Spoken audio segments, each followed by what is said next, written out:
Welcome into a special edition of Inside Carolina Immediate Reaction.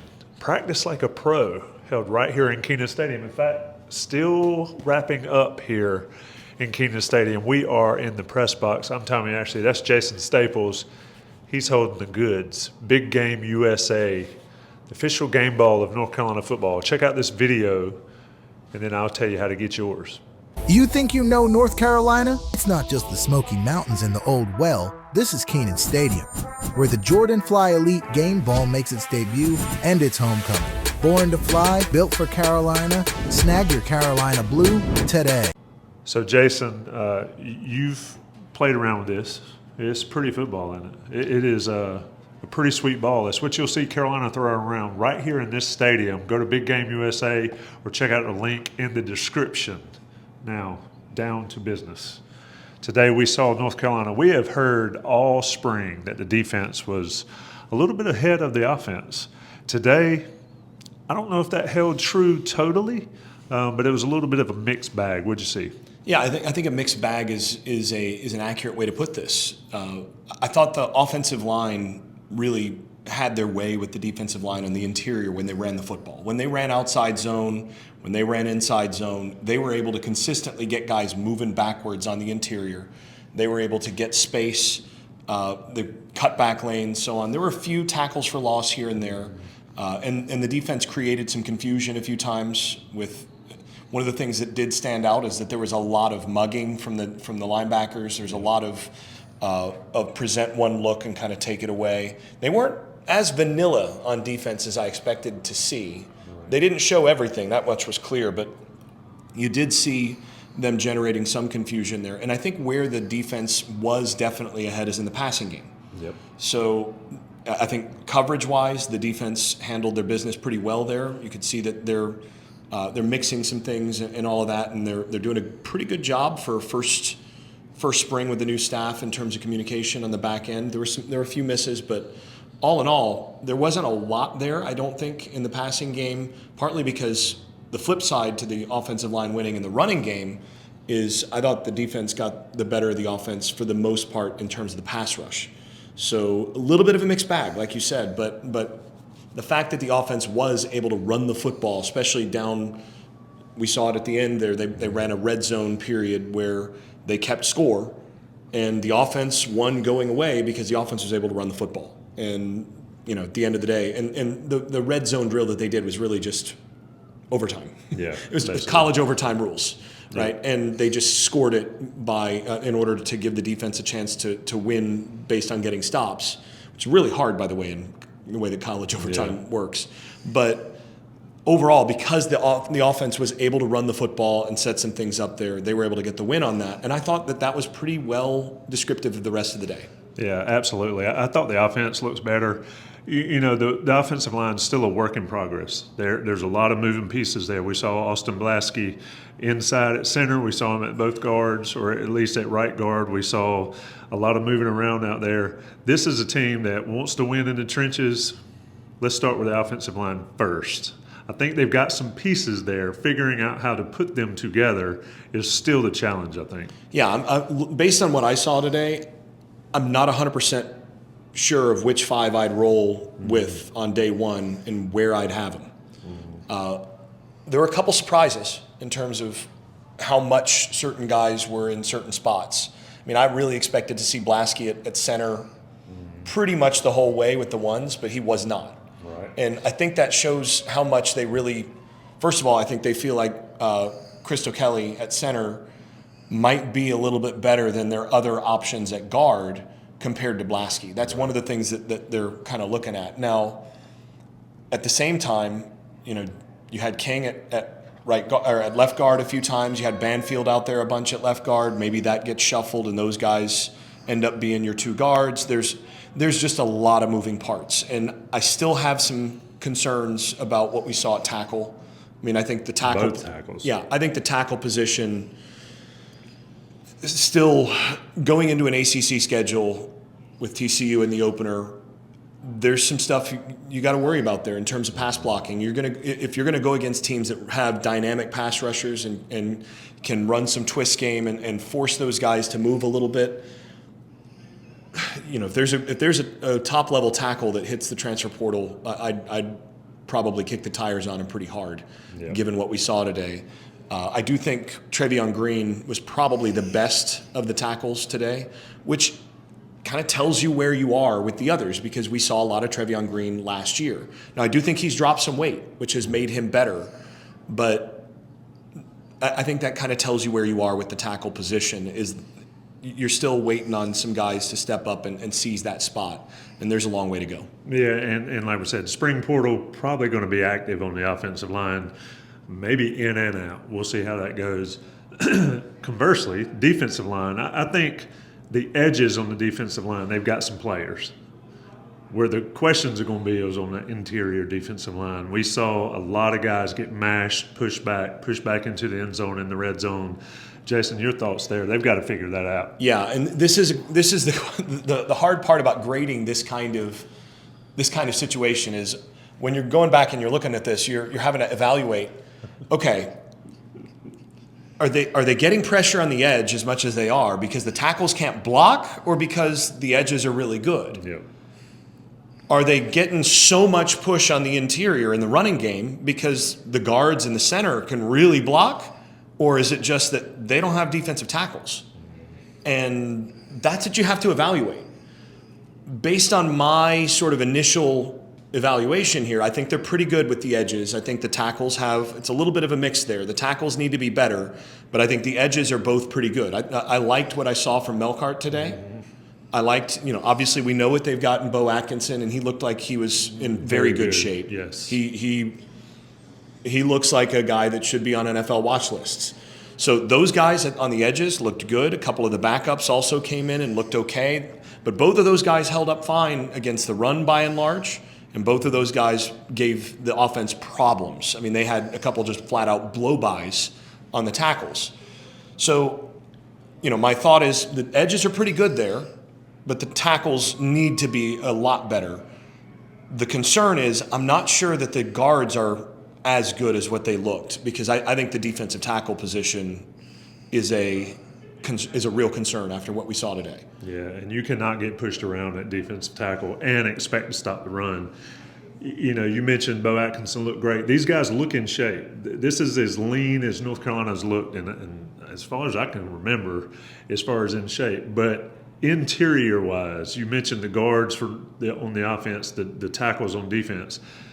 That's one of those areas where you can't mask that. There's not much you can do to mask poor defensive tackles. Carolina's got to get figured out. Yeah, and one of the things they're doing, you can see scheme-wise, they're gonna twist, they're gonna stunt, they're gonna do a lot of mugging with those linebackers to try to create one-on-ones and keep those defensive tackles from getting mashed on as much by just presenting a lot of eye candy to the offensive line. And there were a few times where that worked. Yes. The problem is against better offensive lines that have players that have some experience and all of that and can just lock onto those guys, it's going to be a long afternoon. Yep. And that's really my concern moving into the season is which teams on the schedule can mash and run the football on the interior. Those are the teams that right now I don't think you beat. Mm-hmm. And, on the flip side, the teams that have really good edges that can rush the passer are also a problem. Now, interestingly, a lot of the teams that you would say have one of those have both of them. So that's probably a good thing, and that a lot of the other teams have neither. And I think those are teams that Carolina probably can beat. I did like what I saw from, like you said, in terms of the shape, in terms of the overall fitness level of the team. I do think that this team looks lean. I think you said when we first were looking at them in the first period here, like there's not a whole lot of wasted pounds on this team. Right. And I think that stood out. I think you're right about that. There were a few guys. There's one defensive tackle who looked, maybe, and again, the jersey numbers not being on there, I wasn't exactly sure who he was, but he looked, a few cheeseburgers heavier than he probably ought to be. But by and large, this was an in-shape football team. And skill talent-wise, there's some skill talent there.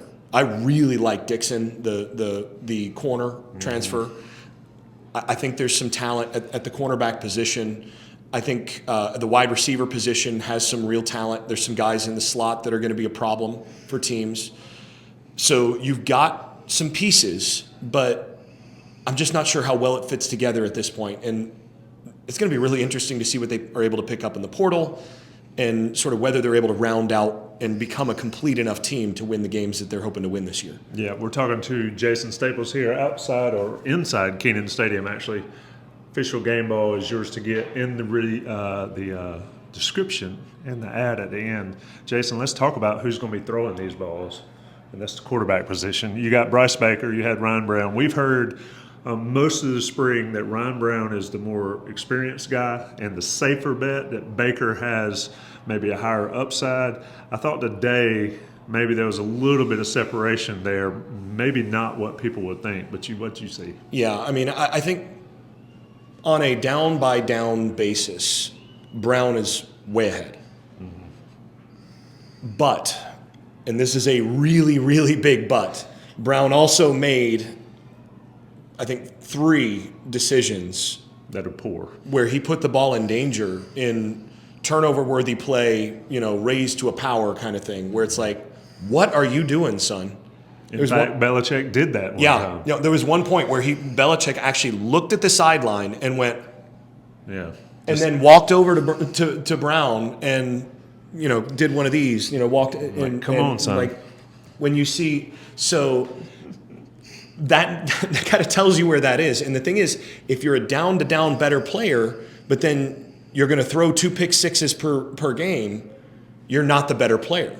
So overall, it was very clear that he understands what they're doing better at this stage. He makes better and quicker decisions for the most part. Baker was holding on to the football quite a long time. I mean, there's one touchdown that he had that he held on to it in excess of 5 seconds.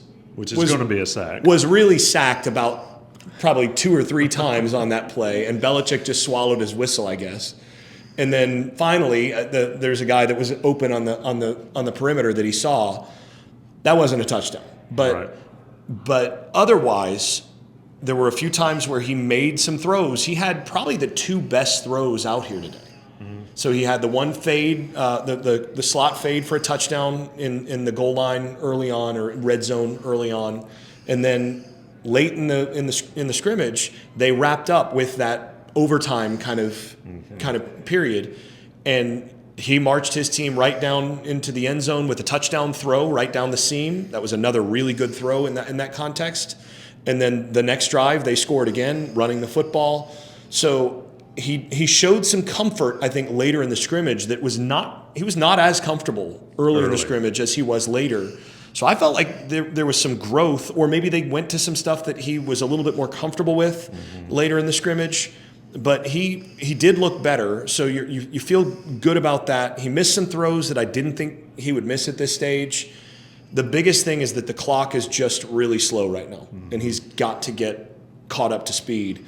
Browne also offers – the guy can run. Yes. And that is an equalizer on certain things, and they did get him outside the pocket a few times. There are some happy feet in the pocket from both guys at times, but it's going to be interesting to see what they do in terms of quarterback. My guess, if I was handicapping this, I would say that the smart money is on Browne to start the season as the starting quarterback, but I don't think I saw enough in this scrimmage to think that he's going to finish the season for sure. Right. That I would think that sometime around that first bye week might be a time where they're already, if Baker's starting to show signs of getting it, that might be a time where, depending on where you are in the season, depending on how Browns look to that point, maybe you're giving the young guy some additional opportunities at that point. And then the second bye week, I think I would not be surprised to see if a change is made there. But again, this is all based on what we saw today, where neither guy blew us away. No. And, it's one of those where I don't think you feel comfortable that either guy is 8 or 9 wins in the ACC, against this schedule quarterback at this stage. I don't think you win that with either one right now. But you've still got a summer to go. You've still got room to grow. we'll see what happens come fall. And quite frankly, you still got an opportunity to pick up a player if that becomes a need. Nico is, seems to be available if you're willing to pay in excess of $4 million. If that team can't pay him, I can't imagine others will. But Jason, just to sort of wrap us up here, like I said, we're from Kenan Stadium. You see it behind us. It was an interesting day. There was a lot of fanfare about this. The crowd was not great. It was cold. It was cold, very cold. And Belichick. He was not in a sleeveless hoodie. This is the guy from New England. He's down there in an enormous puffy jacket. And, it tells you. So when your New England people are bundled up in puffer jackets, you know that it is cold out there. But Jason, just final thoughts here. I think, quarterback, like we talked about, offensive, defensive line, I do think the skill positions will be fine. I think the secondary will be fine. It's going to be interesting to see. We haven't talked about linebackers at all, I think because they're pretty set in what you got. And I think the wide receivers will be good. I think Charleston French showed some. I think, Davion Gauss is going to be the guy. Maybe there's a running back in the portal they could use. We'll see. But overall, this team's going to have to win and lose ball games in the trenches. And right now, after watching those trenches, it's going to be an interesting season at this point, on April 12th, where there's plenty to go. Your final thoughts? I mean, I think you really summed it up well at that point. I do think the backers were active, I think is a good word for that on the day. Some of those guys can really run. House from Washington can really run. But again, it was a bit of a mixed bag. One of the things that was harder for us to evaluate without the numbers to see as much as what we probably would have liked to see in terms of being able to evaluate as easily. But you did kind of get a feel for certain things. And my feel on this is that this team is moving in the direction of being a more physical football team. I think that's plain. I think the focus on certain fundamentals, that's plain. They're going to definitely be very multiple and very aggressive when they need to be on defense. It's just a matter of personnel, and can they get the personnel to fit together to be the kind of team that they want to be, to grow into the Belichick era. We don't know that yet. Like you said, it's early April. It's going to be a really interesting summer, and I'm looking forward to seeing what happens in camp and moving forward, because there is some young talent that has a chance to really show and to grow. So that's where we stand. Yeah, there's some talent to do damage. They got to figure out how to put it all together, and you've got to get the offensive and defensive lines where they want them if they're going to play the style of football that they want to play. That's Jason Staples. I'm Tommy Ashley. Shout out to Johnny T-Shirt and Big Game USA. Get your Jordan Fly Elite football at the link here at the end. We'll see you in Kenan Stadium on to TCU.